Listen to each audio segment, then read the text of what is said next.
नमस्कार साथियों, मैं रवि पांडे आपको अपने यूट्यूब चैनल अस्माकम क्लासेस पर स्वागत करता हूं। साथियों, आज की क्लास बहुत ही महत्वपूर्ण है क्योंकि आज की क्लास केवल ज्ञान ही नहीं देगी बल्कि हमें गर्व का भी अनुभव कराएगी।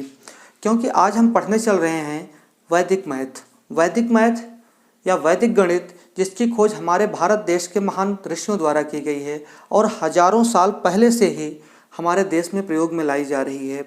और ये मैथ हमारे कैलकुलेशन को इतना फास्ट कर देती है कि नियर अबाउट 5 टाइम्स तक ये हमारे कैलकुलेशन को फास्ट कर देती है, जिससे कि कैलकुलेशन करना बहुत ही आसान हो जाता है। दुनिया को जब कैलकुलेशन के बारे में ठीक से नॉलेज भी नहीं था, तब हमारे देश के महान ऋषियों द्वारा, महान वैज्ञानिकों द्वारा ऐसे ऐसे नियम खोज लिए गए थे जिसका प्रयोग आज भी बहुत अच्छे से किया जा रहा है। तो चलिए पढ़ते हैं वैदिक मैथ्स की पहली क्लास, जिसका पहली क्लास में हम पढ़ेंगे प्ले विथ 11। आज हम 11 का कैलकुलेशन कैसे करते हैं उसको बहुत अच्छे से सीखेंगे। तो चलिए आइए देखते हैं। अगर हम बात करें कि किसी एक नंबर को, जैसे 1 2 3 4 2 3 1 को 11 से मल्टीप्लाई करना हो, तो जाहिर सी बात है कि हमको देखकर ही एक बड़ा डिजिट दिखाई पड़ रहा है, तो इसको मल्टीप्लाई करना बहुत ही टफ होगा। हम देखकर ही हमको ऐसा लगता है। लेकिन अगर वैदिक मैथ हमको आ जाए तो इसको सॉल्व करना बहुत ही आसान है। हम सेकंडों में इसका आंसर लिख सकते हैं। तो चलिए देखते हैं कैसे इसको सॉल्व किया जाएगा। इसका आंसर हम लास्ट में लिखते हैं, पहले नियम को समझते हैं।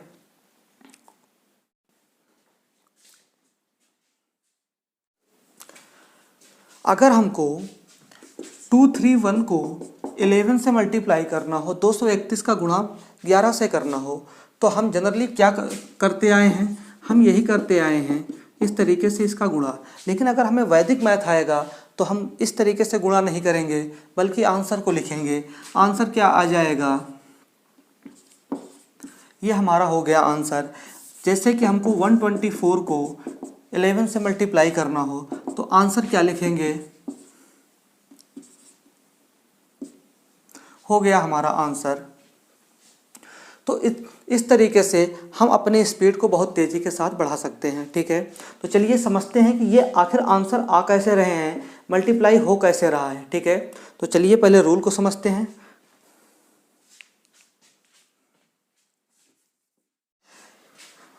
किसी भी नंबर में 11 से अगर मल्टीप्लाई करना है, सपोज दैट 124 है, इसमें 11 से मल्टीप्लाई करना है, तो 11 किसके पास है। अगर हम इसका बेस देखें तो कहीं ना कहीं 10 है। बेस का मतलब हम बेस 10 को लेंगे, 100 को लेंगे, 1000 को लेंगे, इसी तरीके से बेस माना जाएगा। तो 11 किसके पास का अंक है, तो 10 के पास का। 10 में कितने जीरो हैं हमको वही लिखना है। ये नंबर को हमने लिख लिया 124 को, 124 को, तो 124 हमने लिखा। 11 किसके बेस का है, तो 10 का है, मतलब 10 के बेस का है। 10 में कितने जीरो होते हैं, तो 10 में एक ही जीरो होता है। तो इस नंबर के आगे एक जीरो और पीछे एक जीरो लगा लो। ठीक है, 10 में कितने डिजिट होते हैं, कितने अंक होते हैं, तो 2 अंक होते हैं। तो हमें करना क्या है, केवल इन्हीं दो अंकों को ऐड करते चले जाना है। ठीक है, इन दोनों को, इनको, इन दोनों को और इन दोनों को। तो 4 और 0 को ऐड किया तो आएगा 4 और 2 को ऐड किया 6, 2 और 1 को ऐड किया 3, 1 और 0 को ऐड किया 1। तो इसका मल्टीप्लिकेशन कितना आ जाएगा, 1364। ठीक है, ऐसे ही हमारा कोई भी नंबर हो, सपोज दैट हमको 56 को या 23 को 11 से मल्टीप्लाई करना है, तो हमें कुछ नहीं करना है, 23 लिख लेना है और एक जीरो आगे लगाना है, एक जीरो पीछे लगाना है, फिर दो को जोड़ देना है। इन दोनों को जोड़ेंगे हमारा 3, इन दोनों को जोड़ेंगे 5, इन दोनों को जोड़ेंगे 253। आंसर आ गया। ठीक है, तो इसका आंसर कितना आ जाएगा, 253। ठीक है, कोई भी बड़ा सा बड़ा नंबर हो हम आसानी से कर सकते हैं। चलिए किसी बड़े नंबर को देखते हैं। सपोज दैट नंबर है 125621 इंटू 11। क्या करना है, कुछ नहीं, बस यही नंबर नोट करो, 125621। ठीक है, एक जीरो आगे लगाओ, एक जीरो पीछे लगाओ और दो डिजिट को ऐड करते चले जाओ। 1 और 0 ऐड हुआ 1, 2 और 1 ऐड हुआ 3, 6 और 2 ऐड हुआ 8, 6 और 5 ऐड हुआ 11 तो कैरी 1 लिख लो। ठीक है, 11 का 1 लिखा जाएगा, कैरी हासिल कितना हो जाएगा 1, इसको बगल लिखो। 5 और 2 7 होगा, ये कैरी ऐड किया 8, 2 और 1 3 और 1 और 0 1, ये हमारा हो गया आंसर। ठीक है, इसको मल्टीप्लाई करेंगे कितना आएगा 138183 ठीक है। कोई दूसरा नंबर लेते हैं। Suppose that 3 2 5 6 9 2 1 multiply by 11। करना क्या है, फिर वही प्रोसेस, एक जीरो आगे लगा लो, एक जीरो पीछे, कुछ नहीं करना है। 0 में 1 ऐड करोगे 1,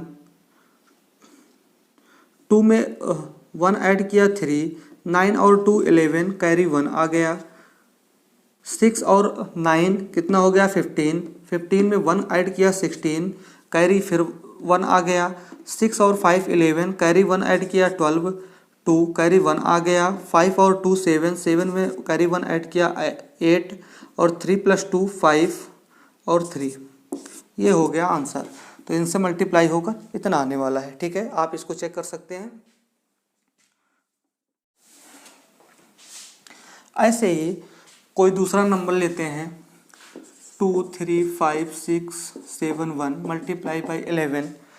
क्या करना है, देखिए जब हमारी प्रैक्टिस हो जाएगी तो हमको आगे और पीछे जीरो लगाने की आवश्यकता नहीं है।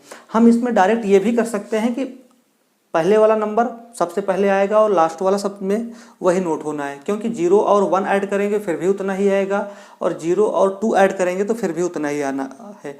ठीक है, तो फर्स्ट और लास्ट नंबर तो वही होगा।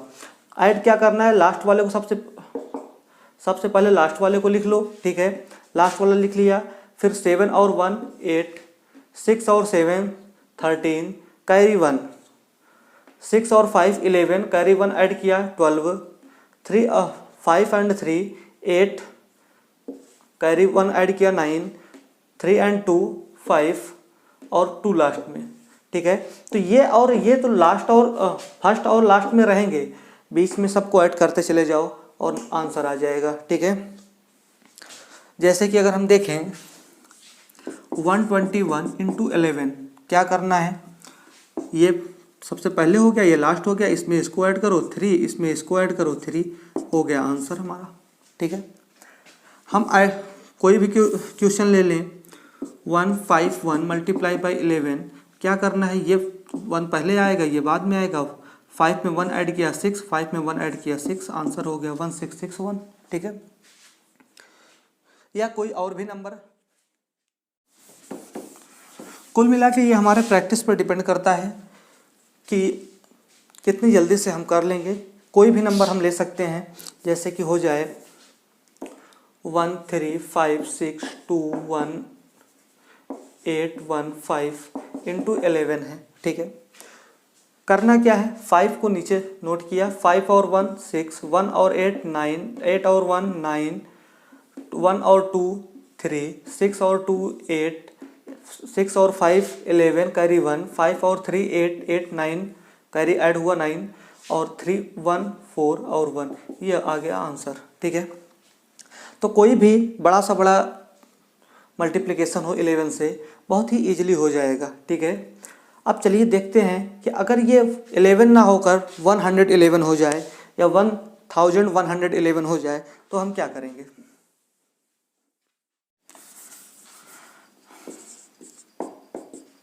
अगर 11 ना हो करके 111 हो जाए तो उस कंडीशन में क्या होगा, सेम वही तरीका है कि 111 बेस क्या है इसका, अगर हम बात करें बेस की बात करें तो बेस क्या है 100, मतलब किसके आसपास का नंबर है 100 का। ठीक है, 100 में कितने जीरो होते हैं तो डबल जीरो होते हैं। तो हमको करना क्या है, इस नंबर को ऐसे नोट करो और इसके पीछे और आगे डबल डबल जीरो लगा दो। ठीक है, डबल जीरो क्यों लगाया, क्योंकि 100 में डबल जीरो होते हैं। ठीक है, इसीलिए हमने इस यहाँ के डबल जीरो को आगे और पीछे नोट किया। ठीक है, 100 में डिजिट अंक कितने होते हैं तो 1 2 3, 3 अंक होते हैं। तो अब की बार हमको 2 2 को नहीं 3 3 को ऐड करना है। ठीक है, 3 को आपस में जोड़ देना है। ठीक है, 3 को फिर 3 को फिर 3 को, ऐसे 3 3 को ऐड करते चले जाना है। ठीक है, तो अगर हम इन तीनों को ऐड करें 100 इनको ऐड करें तो 1 आएगा। 510 अब की बार एक को छोड़ दिया, इसको छोड़ दो, एक को छोड़ दो, जब लास्ट वाले 0 को छोड़ दिया तो 5 1 और 0 इनको ऐड किया तो 6 आया। अब की बार इस वाले 0 को भी छोड़ दो, एक इधर से छोड़ते जाओ और एक एक अंक इधर बढ़ते जाओ, ठीक है। तो अब की बार 5 2 7 और 1 8, 1 को भी छोड़ दो, 5 2 7, ठीक है, और 2 0 0, ये 2 आंसर आ गया हमारा, ठीक है। या किसी और नंबर में देख लेते हैं, जैसे 123 मल्टीप्लाई बाई 111, ठीक है। तो कुछ नहीं करना है, 123 लिखा, 2 0 आगे 2 0 पीछे, ठीक है। 3 3 को ऐड करो, इन तीनों को ऐड किया 3 आया, इन तीनों को ऐड किया 5 आया, ठीक है। इन तीनों को ऐड किया 6 आ गया, इन तीनों को ऐड किया 3, इन तीनों को ऐड किया 1, ठीक है। 3 को ही ऐड करना है, 3 के बाद यहाँ पर फिर 2 को ऐड नहीं करना होगा। मैक्सिमम 3 होने चाहिए, मिनिमम 3 होने चाहिए, ठीक है। ना तो 3 से ज़्यादा ना तो 3 से कम, 3 को ही ऐड करना है। तो हमारा आंसर कितना आ गया, 13653, ठीक है, 13653। इस तरीके से आंसर आ गया। आप इन सबको चेक कर सकते हैं। और जैसे ही आपकी स्पीड होगी, आपको ये 0 लगाने की कोई आवश्यकता नहीं होगी, बिना 0 लगाए भी आप सॉल्व कर पाएंगे। जैसे कि कोई देख लेते हैं 235 इंटू 111, ठीक है। क्या होगा, लास्ट में 5 5 3 8 5 3 8 2 10, ठीक है, 5 3 8 2 10, कैरी 1 आ गया, ठीक है। 3 2 5 1 6, फिर 2 हो गया आंसर, ठीक है। तो ये हमारी स्पीड पे डिपेंड करेगा कि हम कितनी जल्दी से इनको करते हैं, ठीक है। 0 लिखने की आवश्यकता है या नहीं आवश्यकता है, ये हमारे प्रैक्टिस पर डिपेंड करेगा। जैसे ही प्रैक्टिस हो जाएगी, हमको कुछ भी वहाँ लिखने की ज़रूरत नहीं है, डायरेक्ट हम आंसर लिखेंगे। हमको कुछ मल्टीप्लाई नहीं करना है, डायरेक्ट हम आंसर लिखेंगे, क्वेश्चन को देखेंगे। अगर हमें मल्टीप्लाई करना हो, जैसे कि 2 3 2 1 3 इंटू 1 1 1, ठीक है, 1111 से मल्टीप्लाई करना हो, तो ये किसके पास है, तो इसका बेस क्या हो जाएगा, इसका बेस हो जाएगा 1000, ये 1000 का बेस है, 1000 है इसका बेस, ठीक है। 1000 में कितने जीरो होते हैं, 3 जीरो। तो यहाँ पे इस नंबर में क्या करेंगे, 3 3 जीरो लगा देंगे आगे पीछे, पीछे भी 3 जीरो और आगे भी 3 जीरो, ठीक है। कितने अंक से बना हुआ है 1000, तो 4 अंक हैं, 3 तो जीरो हो गए और 1, ठीक है। तो 4 4 अंकों को यहाँ पर जोड़ देंगे, इनको चारों को जोड़ा 3, फिर 1 को छोड़ दो, इन चारों को जोड़ेंगे तो 4, ठीक है। 3 और 1 4 आ जाएगा, ठीक है। फिर इन 2 को छोड़ दो, फिर इधर 1 ले लो, ठीक है, कितना हो जाएगा, 2 1 3 3 6, ठीक है। फिर 1 ले लो, ये कितना हो जाएगा, 3 2 5 1 6 3 9, ठीक है। फिर 1 इधर ले लेते हैं, कितना हो जाएगा, 3 2 5 2 7 1 8, ठीक है। फिर 1 इधर लेते हैं तो कितना हो जाएगा, 3 2 5 2 7, और इधर फिर लेते हैं 1 तो कितना हो जाएगा, 2 3 5, और इधर लेते हैं तो 2, हो गया, आंसर आ गया हमारा, ठीक है। जैसे ही हमारा प्रैक्टिस होगा, ये सारे आंसर बहुत जल्दी से आ जाएंगे, ठीक है। मल्टीप्लाई करना आसान होगा। चलिए, अगर हम बात करें कि 11 का मल्टीप्लाई 11 से हो, या फिर 111 का मल्टीप्लाई 111 से हो, या फिर 1111 का मल्टीप्लाई 1111 से हो, ठीक है। या इसी को हम ऐसे भी लिख सकते हैं 11 का स्क्वायर, या इसी को लिख सकते हैं 111 का स्क्वायर, या इसी को लिख सकते हैं 1111 का स्क्वायर। ये सभी वैल्यू क्या होंगी, ठीक है। तो इसमें हमको मल्टीप्लाई नहीं करना है, ठीक है। कितने डिजिट हैं, 2 डिजिट हैं, तो हमको क्या करना है, 1 2 1, मतलब 2 डिजिट हैं तो 2 तक जाना है, 1 2 इंक्रीजिंग ऑर्डर में, फिर डिक्रीज कर जाओ, ठीक है, 1 2 1, ठीक है। 1 से चलना है, 1 पर चले आना है, ठीक है। इसमें कितने डिजिट हैं, 3 डिजिट, तो क्या हो जाएगा, 1 2 3, और फिर वापस चले आओ 3, फिर 2 1, ठीक है। 111 का स्क्वायर क्या होगा, 111 का स्क्वायर क्या होगा, कितने डिजिट हैं, 3 डिजिट, 3 डिजिट हैं तो 1 2 3 तक जाओ, फिर उसी के बाद रिवर्स चले आओ 3 2 1, ठीक है। अब इसमें 4 हैं तो क्या हो जाएगा, 1 2 3 4 3 2 1, ठीक है। ये हो गया इसका स्क्वायर। सिंपल तरीके से हम इसका स्क्वायर भी निकाल सकते हैं। तो हम जहाँ तक हम समझ रहे हैं कि आप लोग प्ले विथ 11 को बहुत अच्छे से प्ले कर लिया है, बहुत अच्छे से समझ लिया है। फिर भी कोई डाउट होता है तो आप कमेंट बॉक्स में पूछ सकते हैं। चलिए थोड़ा और इस पर प्रैक्टिस करते हैं, देखते हैं आपको समझ में आया या नहीं आया। साथ साथ आप भी इसको सॉल्व करते रहिएगा, ठीक है। चलिए सॉल्व करते हैं।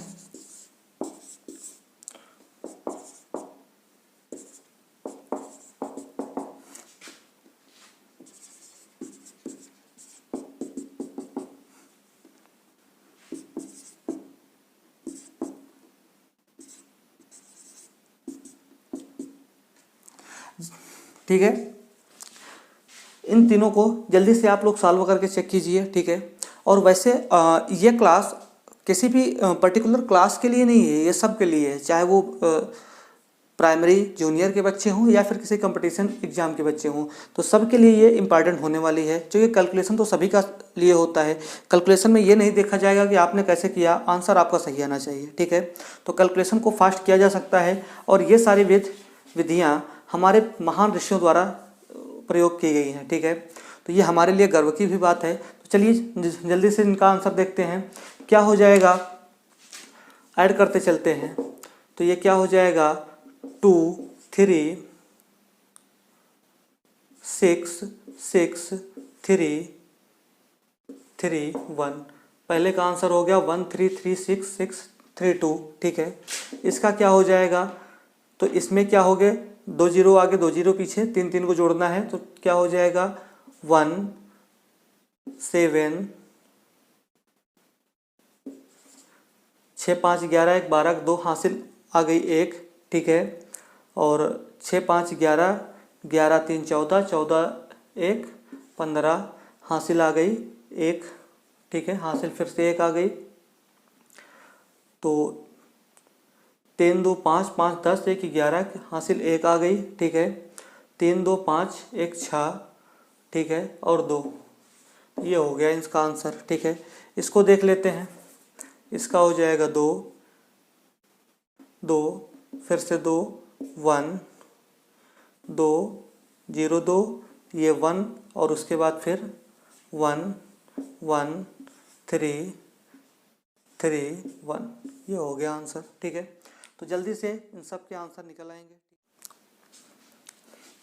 आई थिंक आपको प्ले विथ 11 बहुत अच्छे से समझ में आया होगा और अब आप 11 के साथ प्ले भी करेंगे।